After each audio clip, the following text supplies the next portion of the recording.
Indian overseas Congress के अध्यक्ष Sam Pitroda ने IANS के साथ बातचीत में कांग्रेस नेता, सांसद और लोकसभा में LOP राहुल गांधी के सितंबर में अमेरिकी दौरे और उनके लंदन यात्रा के दौरान खालिदा जिया के बेटे तारिक रहमान से मुलाकात की खबर पर भी अपनी प्रतिक्रिया दी।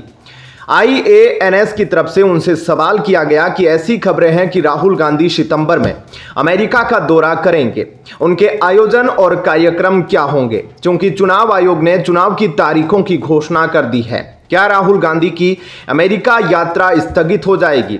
इस पर सैम पित्रोदा ने कहा कि उनके दौरे के बारे में अभी कुछ भी कहना जल्दबाजी होगा।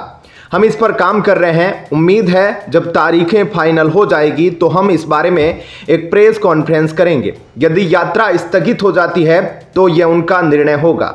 वे राहुल गांधी अपने कार्यक्रम के आधार पर निर्णय लेंगे। वहीं राहुल गांधी की लंदन यात्रा के दौरान खालिदा जिया के बेटे तारिक रहमान से मुलाकात की खबर और इस मुलाकात की वजह क्या थी, यह पूछे जाने पर सैम पित्रोदा ने कहा कि सबसे पहले यह गलत है। मैं हर समय राहुल गांधी के साथ था, लेकिन लोग झूठ बोलते हैं। भारत में झूठ बोलना एक साधारण बात है। इस तरह की गलत सूचनाएं लगातार चलती रहती है। मैं इस तरह की जानकारी पर ध्यान नहीं देता। लोगों को झूठ बोलने के लिए पैसे मिलते हैं तो आप क्या करते हैं? आप इसके साथ रहते हैं। वहीं जब IANS की तरफ से उनसे सवाल किया गया कि आप एक बार फिर ओवरसीज कांग्रेस के अध्यक्ष बन गए हैं, क्या विरासत कर पर आपके बयान की गलत व्याख्या की गई या उसे संदर्भ से बाहर कर दिया गया?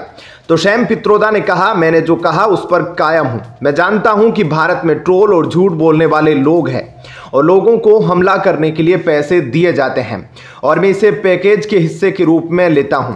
मैंने कभी नहीं कहा कि भारत में विरासत कर लागू किया जाना चाहिए।